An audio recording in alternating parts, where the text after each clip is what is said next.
ရှိတုန်းကရွာငယ်ကလေးတွေရွာမှာတိုးရီအများကြီးကိုထိန်းချောင်းရတဲ့တိုးချောင်းသားလေးတယောက်ရှိတဲ့ကွယ်တိုးချောင်းသားလေးကမနဲ့နေထွက်ချိန်ကနေနေဝင်ချိန်ထိတိုးရီကိုထိန်းချောင်းရင်းနဲ့ပဲအချိန်ကုန်ရတာပေါ့ကွယ်ဒီလိုနဲ့တဖြည်းဖြည်းချင်းအထီးကျန်လွန်းလာပြီးအဖော်မတ်ရှာတဲ့တိုးချောင်းသားလေးကအကြံတစ်ခုထွက်လာပါတော့တယ်အမလီလောက်ကြပါဦးဝင်မလို့တကောင်ကျွန်တော်တိုးချောင်းနေရဲ့လေခွင်းထဲကိုရောက်လာလို့ပါကဲကြပါဦးတိုးချောင်းသားလေးကအော်ဟေးပြီးရွာထဲကိုပြေးဝင်လာပါတော့တယ်ရွာလူတွေလည်းဒီစကားကိုကြားလိုက်တာနဲ့လူစုပြီးရရလက်နက်ကိုဆွဲကစိုးရင်တကြီးနဲ့လေခွင်းထဲကိုလိုက်လာကြတဲ့ဒါပေမဲ့သူတို့ရောက်သွားတဲ့အချိန်မှာလေခွင်းထဲမှာစူးညံစွာအော်ဟစ်နေကြတဲ့တိုးတွေကလွဲလို့အခြားအနေရရှိတဲ့တလိษံဆိုလို့ဘာကောင်မှမတွေ့ခဲ့ပါဘူးသူတို့ဟာတိုးချောင်းသားလေးကိုပြန်ကြည့်လိုက်တဲ့အချိန်မှာတော့တိုးချောင်းသားလေးကသူ့ရဲ့ဖိုက်ကိုနှိပ်ပြီးဦးတက်မတက်အော်ယူနေပါပြီမင်းတော်နောက်တဲ့ကောင်လေးပဲလူကြီးတယောက်ကအော်ဟစ်ဆူပူလိုက်ပါတယ်ဟုတ်ပါတော့ကျမတို့မှစိတ်ပူလိုက်ရတာအခုကြည့်အောင်လေဒင်းလေးကရီတောင်ရီနေသေးတယ်အန်တီကြီးတယောက်ကမြည်တွန်းတောက်ထိလိုက်ပါတယ်ဒီကလေးအမတန်ဒုက္ခပေးတဲ့ကောင်ပဲကိုရွာအဖိုးတို့ကယခုလိုဝင်ပြောလိုက်ပါတယ်။တိုးချောင်းသားလေးကသူ့ကိုစူပူနေတဲ့လူကိုကြည့်ပြီးရီပဲရီနေပါတဲ့။သူ့ရဲ့စိတ်ထဲမှာတော့တော်တော်ယုံလွယ်တဲ့လူတွေပဲလို့မှတ်ချက်ချလိုက်ပါတဲ့။ဒီလိုနဲ့ပဲလူတို့ကြီးကတိုးချောင်းသားလေးကိုပြောမရတဲ့အဆုံးဘာအနေရဲမှမရှိတဲ့လက်ကွင်းကိုကြောခိုင်းပြီးပြန်သွားကြပါတော့တယ်။ဒီလိုနဲ့တပတ်အကြာမှာတော့တိုးချောင်းသားလေးကအလွန်မင်းထိတ်လန့်နေတဲ့ပုံနဲ့ရွာထဲကိုထပ်ပြီးရောက်လာပါတယ်တဲ့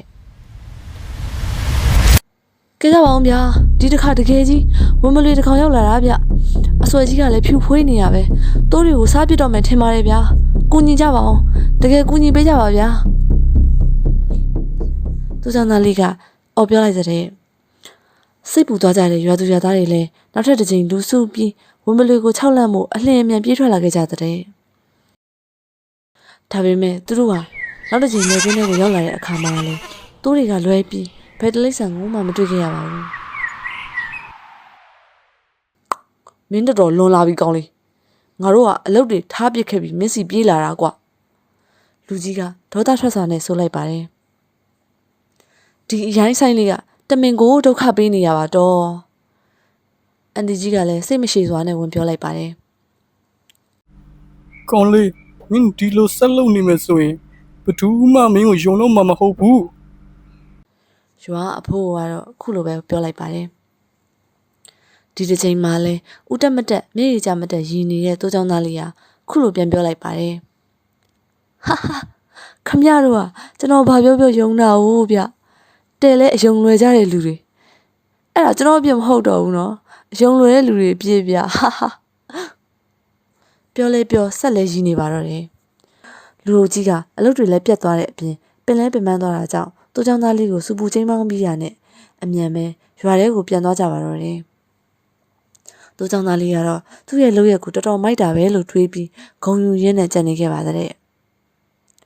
ဒီလိုနဲ့နောက်ထပ်3ရက်ကြာတဲ့အခါမှာတိုးချောင်းသားလေးကရွာထဲကိုအသေးအတန်မျက်စိပြက်မျက်နှာပြက်ပြီးပြေးဝင်လာပါတဲ့ဟိုလေကျွန်တော်ပြောတာကိုယုံကြည်ပေးကြပါဗျာတောင်းပန်ပါတယ်လက်ခွင်းထဲကိုဝင်မလွေကြီးတကောင်တကယ်ရောက်လာလို့ပါဗျာခုကျွန်တော်ကြောက်ပြီးထွက်ပြေးလာခဲ့တာပါဝင်မလွေကြီးကကျွန်တော်တိုးကိုစားပါတော့မယ်ကဲကြပါအောင်ဗျာကျေးဇူးပြုပြီးကျွန်တော်ပြောတာယုံပေးကြပါဗျာဒါပေမဲ့ရွာသူရွာသားတွေကတော့တိုးချောင်းသားလေးကိုအဖက်တောင်မလုပ်ကြတော့ပါဘူးတော်စမ်းပါကွာမင်းအပူတွေပြောနေပြန်ပြီငါတို့ကမင်းပြောတိုင်းထက်ယုံမယ်ထင်နေလားကွာလူကြီးကအေးဆေးဆေးပဲပြန်ပြောလိုက်ပါတယ်အလိုတော်လာပြန်ပြီကျုပ်တို့ကိုဒီလိုပဲထပ်ပြီးလင်လို့ရမယ်လို့ထင်နေလားမသိပါဘူးတော့အန်တီကြီးကလှည့်တော်မကြည့်ပဲပြောလိုက်ပါတယ်ဘယ်သူမှမင်းကိုမယုံတော့ဘူးငါတို့ထပ်မနောက်ပဲနဲ့ပြန်လိုက်ပါတော့ကွာလို့အဖိုးကလည်းပြောလိုက်ပါတယ်ဟာဗျာတကယ်ပြောတာပါဗျာကူညီပေးကြပါကျွန်တော်ထပ်ပြီးမနောက်ပါဘူးတကယ်ကြီးဝင်မလို့ရောက်နေရပါကျေးဇူးပြုပြီးယုံပေးကြပါကျွန်တော်ယုံပေးကြပါတိုးချောင်းသားလေးကဘလောက်ပဲအော်ဟစ်တောင်းပန်ရွာ ရွာသူရွာသားတွေကတော့သူ့ကိုမယုံကြည်ကြတော့ပါဘူးတကယ်တော့တိုးချောင်းသားလေးကဒီတစ်ချိန်မှာအမှန်အတိုင်းပြောနေခဲ့တာပါ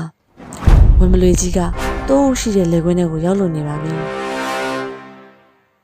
တိုးချောင်းသားလေးကအားရင်မဲ့စွာနဲ့ပဲလေခွင်းထဲကိုပြန်လာခဲ့ရပါတော့တယ်ဝင်မလွေကြီးကသူ့ကိုတားမဲ့သူမရှိတာကြောင့်တိုးအုပ်ထဲကတိုးတွေကိုတကောင်ပြီးတကောင်ဝါးစားလိုက်ပါတော့တယ်တိုးချောင်းသားလေးပြန်ရောက်လာချိန်မှာဝင်မလွေကြီးကနောက်ဆုံးတိုးငယ်ကိုစားပြီးလို့လေခွင်းထဲရအောင်ပြန်ထွက်သွားခဲ့ပါပြီတိုးချောင်းသားလေးကနောင်တကြီးစွာနဲ့ရှိုက်ကြီးတငင်ငိုကြွေးနေခဲ့ပါတော့တယ်အဲ့ဒီနောက်မှာတော့ယုံကြည်မှုကိုအလွဲသုံးစားမလုပ်ဖို့သင်ခန်းစာကောင်းကောင်းကြီးရသွားတဲ့တိုးချောင်းသားလေးကလူကောင်းလေးတစ်ယောက်ဖြစ်နေပဲရှင်သန်နေထိုင်သွားပါတော့တယ်ကွယ်ပုံမြင်လေးကတော့ဒါပါပဲကွယ်